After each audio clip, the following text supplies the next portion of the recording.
Hello, JTV Nation. I have once again jumped in my time machine and find myself in the middle of the turmoil and tragedy of the American Civil War here in the mid-1860s. I'm going to take you on a very fun adventure around Jackson Cascades Park to talk to a bunch of very interesting people, both in period-accurate clothing and some who come just for the sights and festivities. Last year I talked with Abraham Lincoln. Let's see who I can run into this year. Join me on my journey as we walk around and experience Jackson in the 1860s.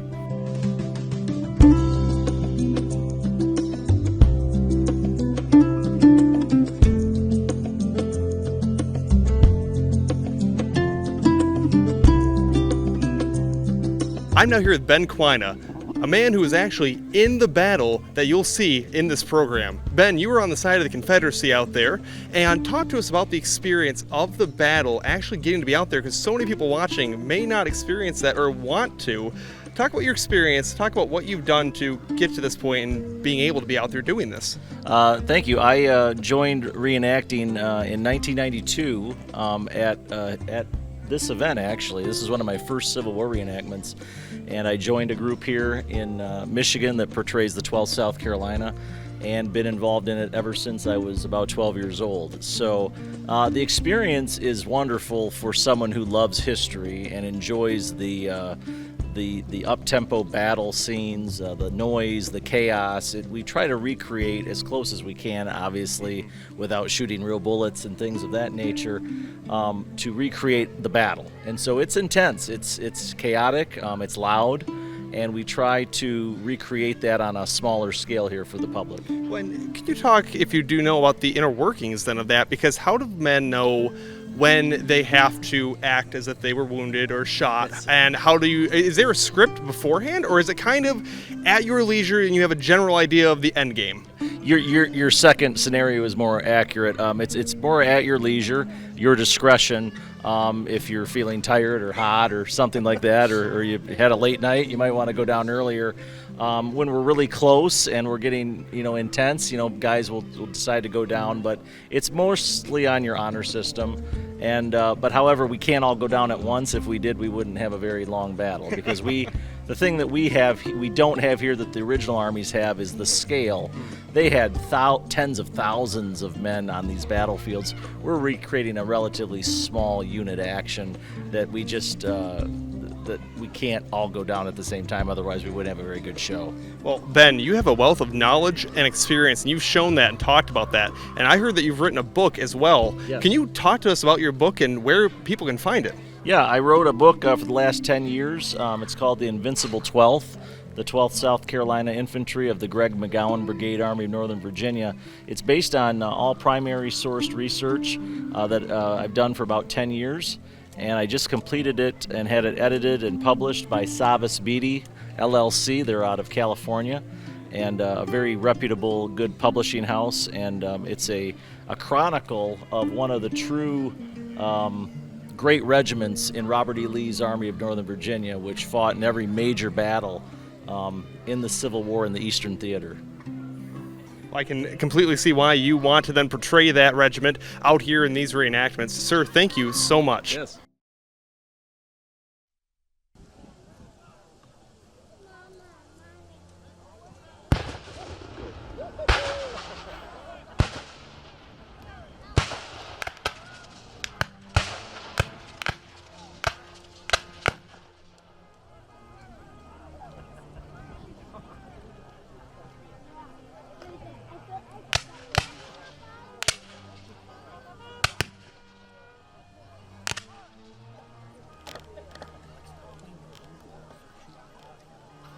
Shitty way for me to die.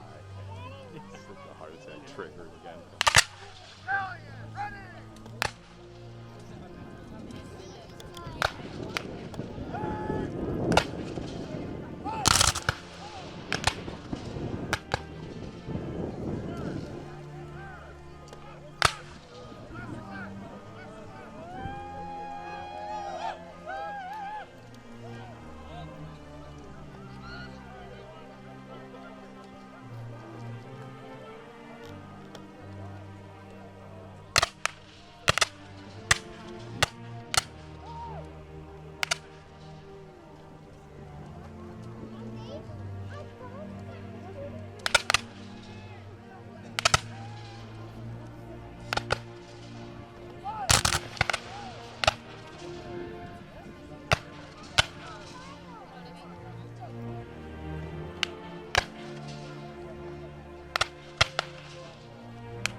And you can go wide every once in a while, but at least with it,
I'm here with Roxanne of Carved Coins LLC. Roxanne, you have a very unique booth set up here at the Civil War Muster. Talk to us about its importance and significance, maybe with the Civil War as well.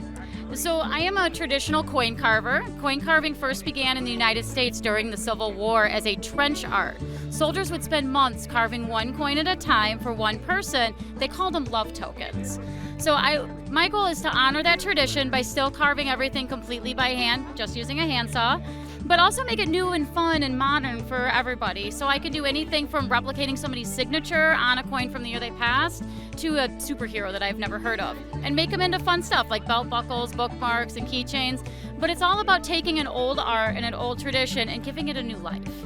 That is so interesting. How did you find out about this and make this your passion? Like, what inspired you to do this? Well, unfortunately, I had 6 minor back surgeries, and I found myself in kind of a low place. I couldn't work anymore.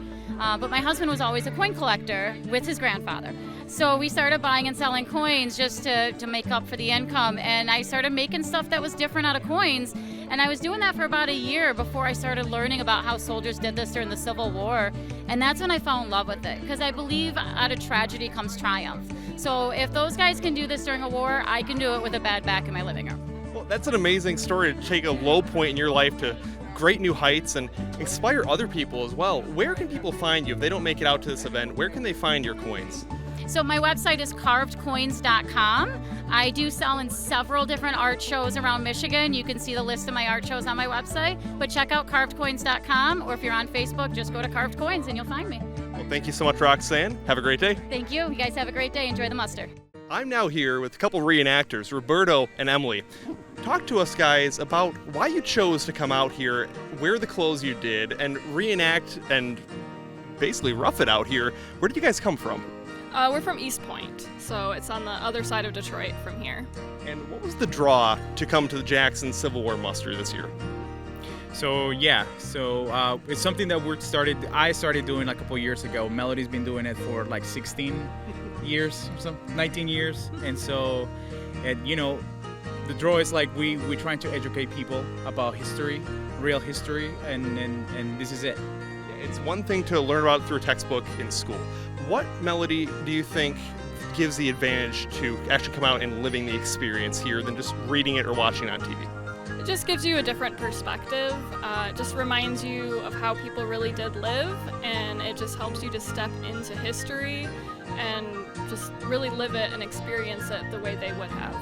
Right before I walked up, I saw you were on your knees chopping wood over a very small fire. What do you think the most challenging part has been getting back into character here? And obviously, we live in a lot of luxuries and comforts now in the modern age. What has been the hardest challenge for you today, going back in time and having to do things the old school way? Definitely not using the right tools, and just building the fire out of like little tweaks. So you have to like very persistent, be there.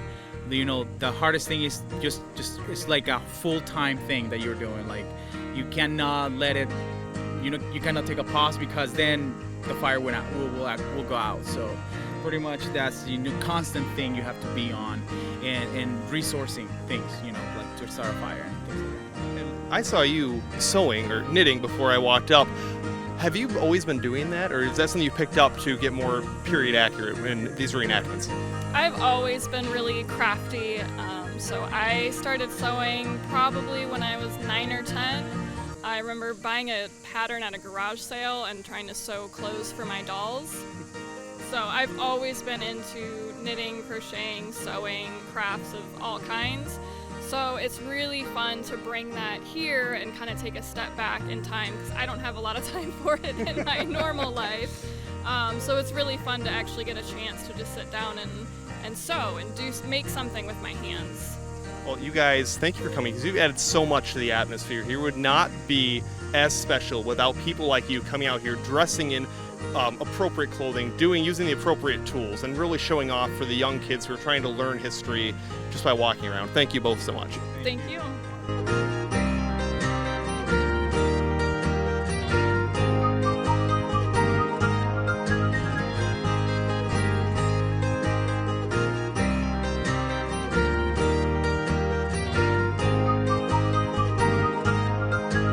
I'm here with John, a captain in the Union Army and the quartermaster here at the Civil War reenactment. John, talk to us about the role of a quartermaster and what their job was in wartime. The quartermaster's job was the most important part of being in the Army. Without the quartermaster's corps, they wouldn't have had an army. No uniforms, no guns, no food to feed the men, no ammunition. So that made our job very important.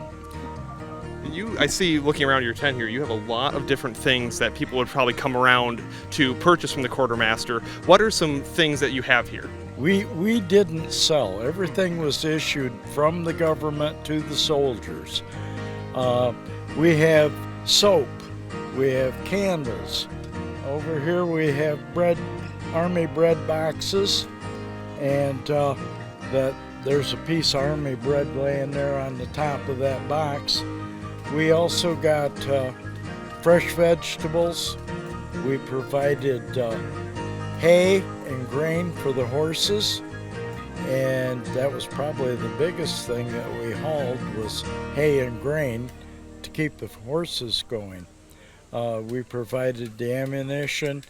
When the regiment was formed and the new soldiers were armed, we got muskets for them and provided the ammunition for them, and made sure that the surgeons had got their medicines so that the soldier could be taken care of. So it sounds a lot like in modern times an equipment manager for a sports team, always having to make sure the players are ready, that they have everything that they need, and that they're set to go. And I love what you said, the Army would not run without a quartermaster, and that seems very true. And it's awesome that you are here as a reenactor reenacting that side of it, because some people may not realize all of the behind the scenes things that go on in camp life and for the Army. Exactly.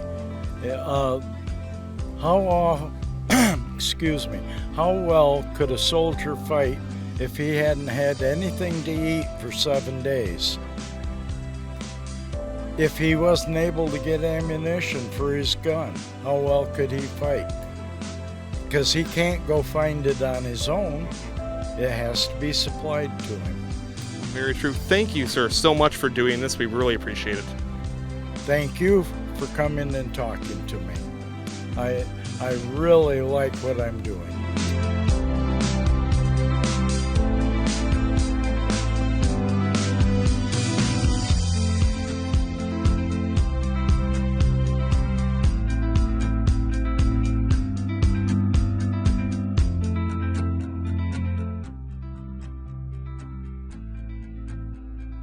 And that's a wrap on the 2025 Jackson Civil War Muster. Thank you so much for joining us. We talked to so many interesting people, period-accurate reenactors, some people that came out just to enjoy the sights and sounds.